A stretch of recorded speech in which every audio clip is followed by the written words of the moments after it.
Hey everyone, welcome to The Explainer. I'm absolutely thrilled you're joining us today because we're going on a really fascinating journey into Canada's earliest history. Whether you're gearing up for your citizenship test or you just want to dig a little deeper into this country's essential heritage, you are in exactly the right place. We're going to break down the true origins of Canada, and I mean starting way back, long before it was even called Canada. We'll be looking at the first peoples and the arrival of the early European settlers. It's an incredible story, and having a solid grasp on it is absolutely foundational. Okay, let's dive into this. Here is our agenda for today. We'll start with Canada's first peoples, then move on to the early European explorers. After that, we'll cover the founding of New France, the fur trade economy, and finally, we'll wrap things up by testing your knowledge.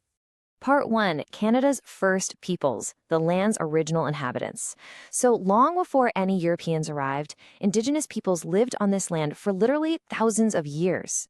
Now, what's really interesting about this slide is how it breaks down the three totally distinct groups of Indigenous peoples in Canada. First, we have the First Nations, who lived all across the land in incredibly diverse ways. Some were skilled farmers, while others were expert hunters or traders. Then you have the Inuit, who traditionally lived up in the Arctic regions. They brilliantly adapted to the extreme, freezing environments by hunting seals, whales, and caribou. And finally, the Métis, who have their own completely distinct culture, traditions, and language. I actually want to pause here and focus on the Métis for a second, because understanding their unique heritage is a really crucial memory point for your test prep. The Métis people emerged directly from the marriages and families of First Nations women and European fur traders, so they are a distinct Indigenous group, essentially weaving together two different worlds to create a rich, entirely new cultural identity. Moving on to Part 2, Early European Explorers Reaching the Shores. Now it's time to introduce a whole new cast of characters to our historical narrative, the explorers who made the daring journey across the Atlantic. Think of this as your chronological roadmap, and you'll definitely want to memorize these anchor points. So, roughly 1,000 years ago, Norse explorers from places like Iceland and Greenland briefly touched down on the East Coast. But the permanent stuff, that kicked off much later. Jump to 1497. John Cabot, an Italian explorer sailing for England, lands on the Atlantic coast and claims it for the English king. Then, in 1534, French explorer Jacques Cartier explores the Gulf of St. Lawrence, claiming the land for France. And finally, we hit 1608, when Samuel de Champlain founds Quebec City.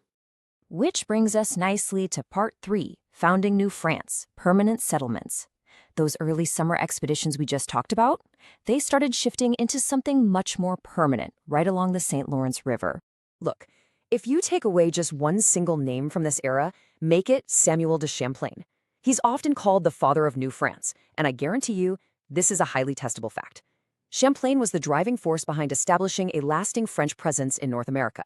And the exact year he did it was 1608. In 1608, Champlain founded Quebec City.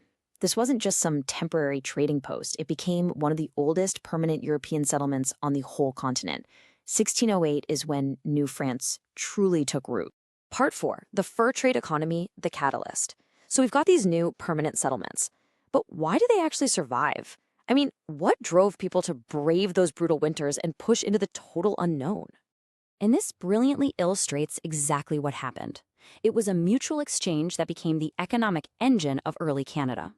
French and British traders brought over European goods, think metal tools, iron pots, and warm blankets, while Indigenous peoples offered something highly valuable in return, furs.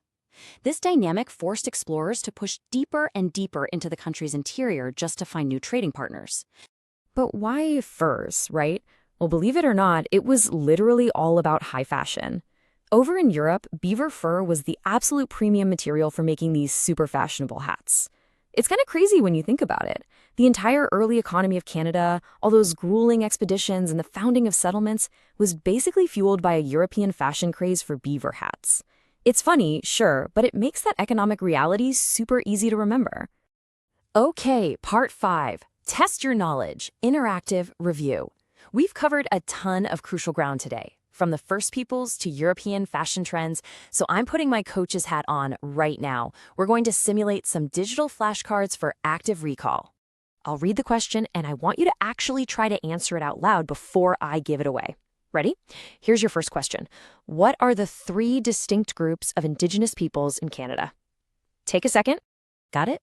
They are the First Nations, the Inuit, and the Métis. 3 entirely distinct groups, each with their own amazing histories and cultures. Awesome job if you got that one. Let's move to and see how this builds with our next question. Who founded Quebec City? Think about the guy we called the father of New France. The answer is Samuel de Champlain. If you remembered his name, give yourself a massive pat on the back, because that is an absolutely foundational fact.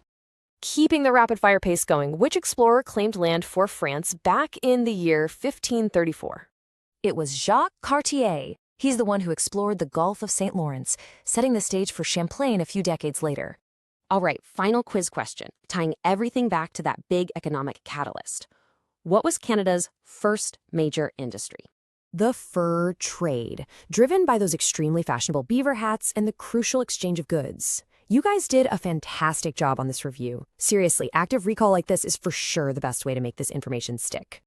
As we wrap up today's explainer, I want to leave you with a thought to chew on. How did the foundation built by these first peoples, these daring explorers, and the early traders set the stage for the actual creation of Canada in 1867?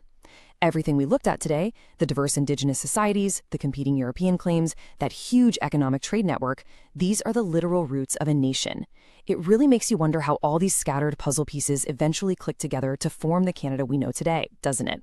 Thank you so much for hanging out with me. Stay curious, keep exploring, and I'll catch you in the next explainer.